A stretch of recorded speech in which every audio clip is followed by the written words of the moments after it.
You're listening to Independent TV 7. Kindly click on the like button and don't forget to subscribe to our YouTube channel at Independent TV 7. Also, don't forget to click the bell icon to get more notification.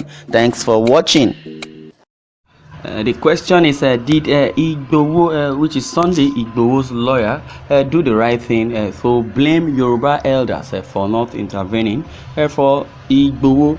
Yes, the recent meeting between Southeast elders and President Muhammadu Buhari in the State House, Abuja, has continued to stir up mixed reactions in the country. One of the focuses of the meeting, according to a report on Channels Television, was the release of their son, who is currently under the custody of the Department of State Services, DSS.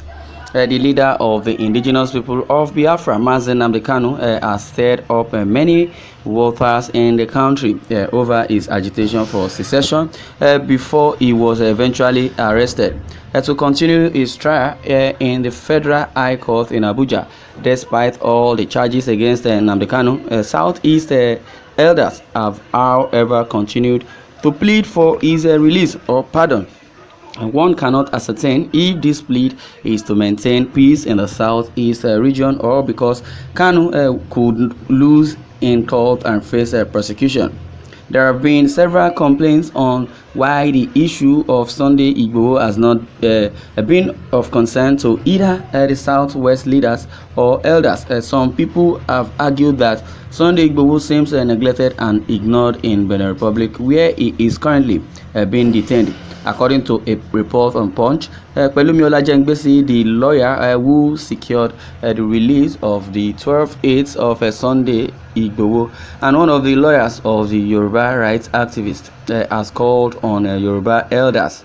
Pelumi Olajengbesi said Yoruba elders have failed Sunday Igboho and should learn from their Igbo counterparts, who recently visited President Buhari with a demand for the release of Mazen Nnamdi Kanu.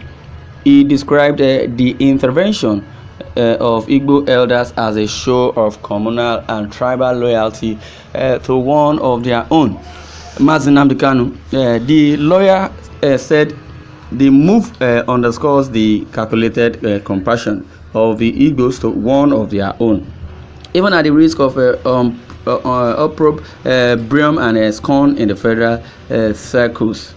As it is in a statement he released on Sunday titled Sunday Igboho and Nnamdi Kanu's Travel, Yoruba leaders need to learn from the Igbos. Pelumi called on all leaders and elders of the Southwest region that they have turned a blind eye and deaf ears to the sufferings and agony of Chief Sunday Adeyemo aka Sunday Igboho, who he said was seeking a better life for his people. He appealed to the Southwest elders to intervene on behalf of Sunday Igboho and his aides. In my opinion, there is a difference. There is a difference in the detention of Sunday Igboho and Mazen Nnamdi Kanu. Sunday Igboho is detained in Benin Republic on account of a crime he committed in the country.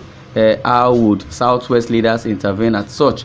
If he were detained in Nigeria, then things would have been different in my opinion, and the Yoruba elders would at that point find it convenient to intervene on his behalf. The lawyer is right to draw the attention of Yoruba leaders to his client, but the circumstances, I believe, is wrong in the case of Sunday Igboho.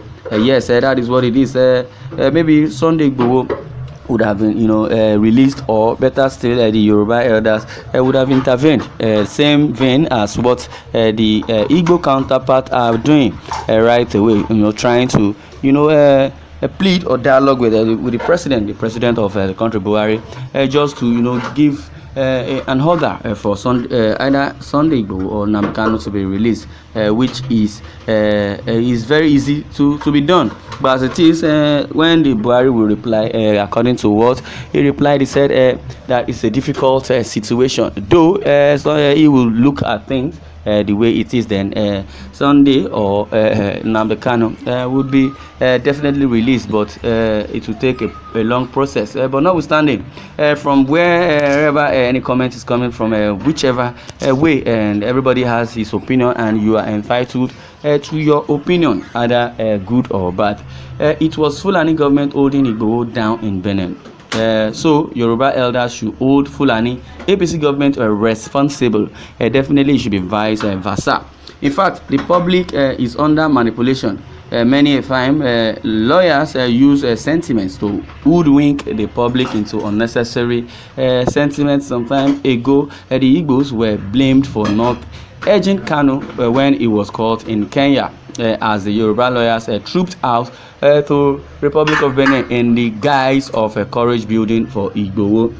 Now, why are they commending or condemning or also trying to praise the Igbos who were calmly watching unfolding events where as they were condemned? And so that is just vice versa. But as it is, they should work hand in hand, either to release Sunday Igboho first or release Nnamdi Kanu. But there is this report that came that Sunday Igboho will be extradited to Nigeria very soon, just to come and face a trial. But notwithstanding, Sunday Igboho has already said it that staying in Benin Republic has no value or no use for his life, that he needed to be freed, then he should come back. Either the government release him, the government of Benin Republic release him to Nigeria. So let him come and face the government of Nigeria, because he has done nothing wrong. That word came from Sunday Igboho because he said he's not afraid of the government of Nigeria because he has done nothing wrong. So why will he be detained? And the charges that was leveled against Sunday Igboho in Benin Republic does not hold water. Well, yes, of course, Yoruba are betrayal. That is what somebody is saying, and somebody is replying, Baba wa lo pe wa wa. Okay, somebody is using Yoruba to explain himself, but as it is, the headline which says that the Yoruba should, imitate or follow what the Igbos counterpart, the elders have done. Well, as it is, in a statement whereby it was released on Sunday, titled Sunday Igboho and Nnamdi Kanu through the lawyer Pelumi Olajengbesi, says the travel Yoruba leaders need to learn from the Igbos. Pelumi Olajengbesi called on all leaders and elders of the Southwest region that they have turned a blind eye and deaf ears to the sufferings and agony of Chief Sunday Adeyemo, aka Sunday Igboho, who he said was seeking a better life for his people. He appealed for the Southwest leaders, to act in same vein as how the so-called Igbo leaders have done, in the case of Nnamdi Kanu. Well, I would like you to share your views in the comment section. Well, thanks for listening, and God bless you.